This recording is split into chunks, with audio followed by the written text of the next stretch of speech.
Welcome back to Grim Advice with Gretta Myers. You've entered the Grimoire with 2 M's. Let's turn the page together. Alright. Woo! Without further ado, Frederick and Catherine. There was once on a time a man who was called Frederick and a woman called Catherine who had married each other and lived together as young married folks. One day Frederick said, I will now go and plow Catherine. When I come back, there must be some roast meat on the table for hunger and a fresh drop for thirst. Just go, Frederick, answered Catherine, just go. I will have all ready for you. Therefore, when dinner time drew near, she got a sausage out of the chimney, put it in the frying pan, added some butter to it, and set it on the fire. The sausage began to fry and to hiss. Catherine stood beside it and held the handle of the pan and had her own thoughts as she was doing it. Then it occurred to her, while the sausage is getting done, you could go into the cellar and draw beer. So she set the frying pan safely on the fire, took a can, and went down into the cellar to draw beer. The beer ran into the can, and Catherine watched it, and then she thought, oh dear, the dog upstairs is not fastened up. It might get the sausage out of the pan. Well thought of, and in a trice she was up the cellar steps, but the dog had the sausage in its mouth already and trailed it away on the ground. But Catherine, who was not idle, set out after it and chased it a long way into the field. The dog, however, was swifter than Catherine and did not let the sausage journey easily, but skipped over the furrows with it. It's gone, it's gone. Well, what's gone is gone, said Catherine, and turned round, and as she had run until she was weary, she now walked quietly and comfortably and cooled herself. During this time the beer was still running out of the cask, for Catherine had not turned the tap. But when the can was full and there was no other place for it, it ran into the cellar and did not stop until the whole cask was empty. As soon as Catherine was on the steps, she saw the mischance. Good gracious, she cried. What shall I do now to stop Frederick knowing it? She thought for a while, and at last she remembered that up in the loft was still standing a sack of the finest wheat flour from last fair, and she would fetch that down and strew it over the beer. Yes, said she. He who saves a thing when he ought has it afterwards when he needs it. And she climbed up to the loft and carried the sack below and threw it straight down on the can of beer, which she knocked over, and Frederick's draught swam also into the cellar. It is all right, said Catherine. Where the one is, the other one ought to be also. And she strewed the meal over the whole cellar. And when it was done, she was heartily delighted with her work and said, how clean and wholesome it does look here. At midday, Frederick came home. Now, wife, what have you ready for me? Ah, Freddie, she answered, I was frying a sausage for you, but while I was drawing the beer to drink with it, the dog took it away out of the pan, and while I was running after the dog, all the beer ran out, and while I was drying up the beer with the flour, I knocked over the can as well. But be easy, the cellar is quite dry again. Said Frederick, Catherine, you should not have done that. To let the sausage be carried off and the beer run out of the cask, and throw out all the flour too. Indeed, Frederick, I did not know that. You should have told me. The man thought, if my wife is like this, I must look after things more. Now he had got together a good number of talkers, which he changed into gold, and said to Catherine, look, these are counters for playing games. I will put them in a pot and bury them in the stable under the cow's manger. But mind you, keep away from them, or it will be the worse for you.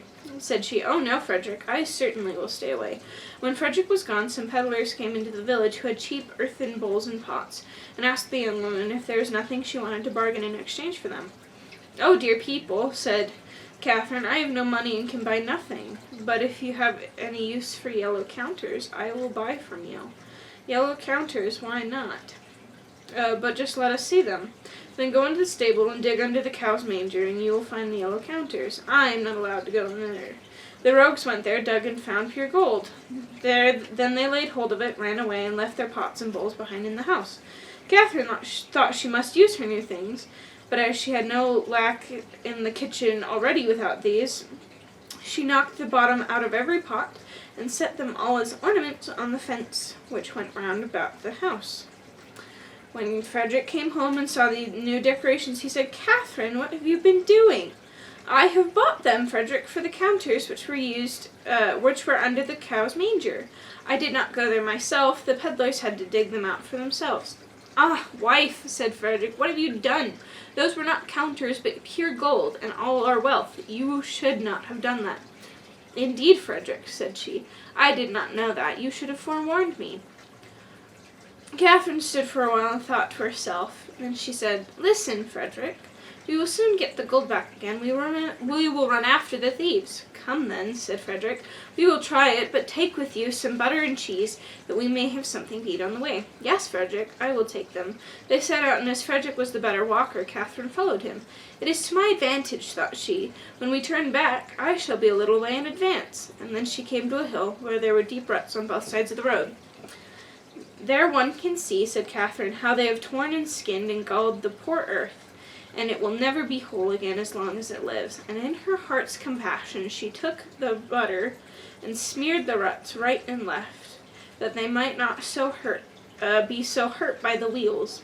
And as she was thus bending down in her charity, one of the cheeses rolled out of her pocket down the hill. Said Catherine, "I have made my way once up here. I will not go down again. Another may run and fetch it back." So she took another cheese and rolled it down, but the cheeses did not come back.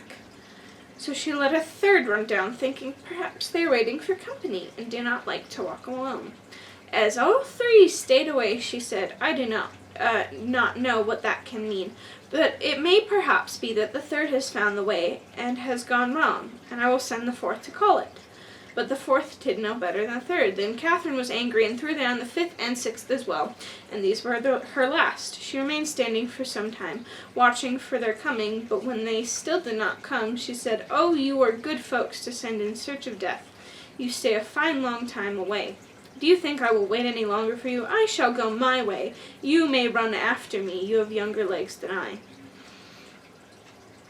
Catherine went on and found Frederick, who was standing waiting for her because he wanted something to eat. "Now let us have what you have brought with you," said he. She gave him the dry bread. "Where have you the butter and the cheeses?" asked the man. "Ah, Freddie," said Catherine, "I smeared the cart ruts with the butter, and the cheeses will come soon. One ran away from me, so I sent the others after to call it." Said Frederick, "You should not have done that, Catherine, to smear the butter on the road and let the cheeses run down the hill." "Really, Frederick, you should have told me." Then they ate the dry bread together, and Frederick said, "Catherine, did you make the house safe when you came away?" "No, Frederick." "You should have told me to do it before." "Then go home again and make the house safe before we go any farther. And bring with you something else to eat. I will wait here for you." Catherine went back and thought, "Frederick wants something more to eat. He does not like butter and cheese, so I will take with me a handkerchief full of dried pears and a pitcher of vinegar for him." Then she bolted the upper half of the door fast, but unhinged the lower door and took it on her back, believing that when she had placed the door in security, the house must be well taken care of. Catherine took her time on the way and thought Frederick will rest himself so much the longer. When she had once reached him, she said, "Here is the door for you, Frederick, and now you can take care of the house yourself." "Oh, heavens," said he, "what a wise wife I have! She takes the under door off the hinges that everything may run in, and bolts the upper one. It is now too late to go back home again, but since you have brought the door here, you shall just carry it farther." "I will carry the door, Frederick, but the dried pears and the vinegar jug will be too heavy for me. I will hang them on the door, it may carry them." And now they went into the forest and sought the rogues, but did not find them. At length, as it grew dark, they climbed into a tree and resolved to spend the night there. Scarcely, however, had they sat down at the top of it, than the rascals came to carry away with them what does not want to go, and find things before they are lost. They sat down under the very tree in which Frederick and Catherine were sitting, lighted a fire, were about to share their booty. Frederick got down on the other side and collected some stones together. Then he climbed up again with them and wished to throw them at the thieves and kill them. The stones, however, did not hit them. The knaves cried, "It will soon be morning. The wind is shaking down the fir apples." Catherine still had the door on her back, and it pressed so heavily on her, she thought it was the fault of the dried pears, and she said, "Frederick, I must throw the pears down." "No, Catherine, not now," he replied, "they might betray us." "Oh, but Frederick, I must. They weigh me down far too much." "Do it then, and be hanged." Then the dried pears rolled down between the branches, and the rascals below said, "The leaves are falling." A short time afterwards, as the door was still heavy, Catherine said, "Ah, Frederick, I must pour out the vinegar." "No, Catherine, you must not. It might betray us." "Ah, Frederick, it must. It weighs me down far too much." "Then do it and be hanged." So he emptied out the vinegar, and it besprinkled the robbers. They said amongst themselves, "The dew is already falling." At length Catherine thought, "Can it really be the door which weighs me down so?" And said, "Frederick, I must throw the door down." "No, not now, Catherine, it might reveal us." "Oh, but Frederick, I must. It weighs me down far too much." "No, Catherine, do hold it fast." "Ah, Frederick, I am letting it fall." "Let it go then, in the devil's name." Then it fell down with a violent clatter, and the rascals below cried, "The devil's coming down the tree." They ran away and left everything behind them. Early next morning, when the two came down, they found all their gold again and carried it home. When they were once more at home, Frederick said, "And now, Catherine, you too must be industrious and work." "Yes, Frederick, I will soon do that. I will go into the field and cut corn." When Catherine got into the field, she said to herself, "Shall I eat before I cut, or shall I sleep before I cut? Oh, I will eat first." Then Catherine ate, and eating made her sleepy, so she began to cut, and half in a dream cut all her clothes to pieces, her apron, her gown, and her shift. And when Catherine awoke again after a long sleep, she was standing there half naked, and said to herself, "Is it I, or is it not I? Alas, it is not I." Soon night came, and Catherine ran into the village and knocked at her husband's window and cried, "Frederick, what is the matter? I should very much like to know if Catherine is in." "Yes, yes," replied Frederick. "She must be in it asleep," said she. "'Tis well, then I am certainly at home already," and ran away. Outside, Catherine found some vagabonds who were going to steal. Then she went to them and said, "I will help you to steal." The rascals thought she knew of a good place and opportunity, and were glad, but Catherine went in front of the houses and cried, "Good folks, have you anything we want to steal?" The thieves thought to themselves, "That's a fine way of doing things," and wished themselves once more rid of Catherine. And then they said to her, "Outside the village, the pastor has some turnips in the field. Go there and pull up some turnips for us." Catherine went to the ground and began to pull them up, but was so idle that she did not gather them together. Then a man came by and saw her and stood still and thought it was the devil who was thus rooting amongst the turnips. He ran away and into the village to the pastor and said, "Mr. Pastor, the devil is in your turnip field rooting up turnips." "Ah, heavens!" answered the pastor. "I have a lame foot. I cannot go out and drive him away."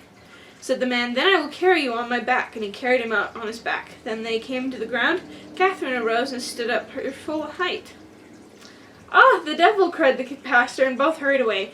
In his great fright, the pastor could run better with his lame foot than the man who had carried him on his back could do with his sound one. I'm sorry? What was that? Okay, I like how at the end, the "is it I, is it not I," like the lazy wife, like, we've heard that before. That was a similar ending. Okay, I would like to point out,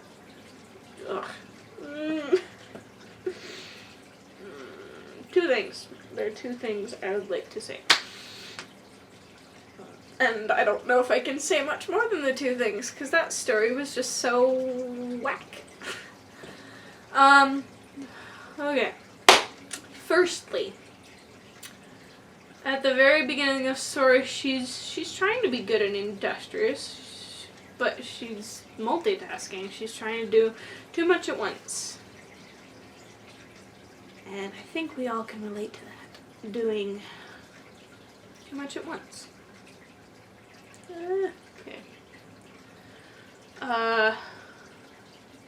Yeah, because multitasking ends up with both being half done. Because she didn't watch the sausage the full way, the dog got it. But because she didn't watch the beer the full way, it was all over the cellar. Yeah. But then she just went downhill from there. Like, she was actually pretty smart there. Just understandably multitask brain, not braining. But then it just went downhill from there, and I'm not sure what she was thinking. Maybe she was doing it out of spite. I don't get it. Okay, secondly, keeps being like, you should have told me, Frederick. And while that is a clue to laziness sometimes, as in this story, like, you might be like, she was just being lazy. She totally knew what she was supposed to do the whole time. Or shouldn't be blaming, whatever. But sometimes we do things or say things that is, like, really obvious to us. It's like super obvious. Everyone gets it. But some people really don't get it. They're like, what? You know, yeah, like maybe you're having a hard day and you try to, like, throw down hints, but your friend is not getting it. So you're like, whatever, and then you get all hot and bothered by it, and then the friend is like, wow, you should have told me. Yeah. If you want something done, if you want something to stop being done, or to talk to someone, or, like, you need a hug, or, like, you like somebody, give them a second. Be clear and tell them. Don't throw down hints, because some people don't get it. And then you get mad, and then they're like, I really didn't get it, sorry. And you're like, whatever. You know, it's like the classic, like, rom-com. It's like, I like him. If I keep throwing down hints, maybe he'll ask me out. But then it never happens, right? So you gotta take the initiative. You gotta tell the person, hey, I like you. Do you want to go on a date? I don't know. Because, well, Catherine was not smart. She did a lot of dumb things. So maybe she was smart, but her actions really, really didn't show it in this story.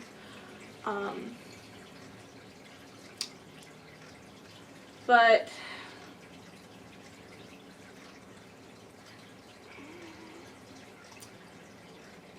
and while in some cases he did try and tell her as best as possible, that best was not good enough. Like with the, be like, these are counters for a game. These won't mean anything to you.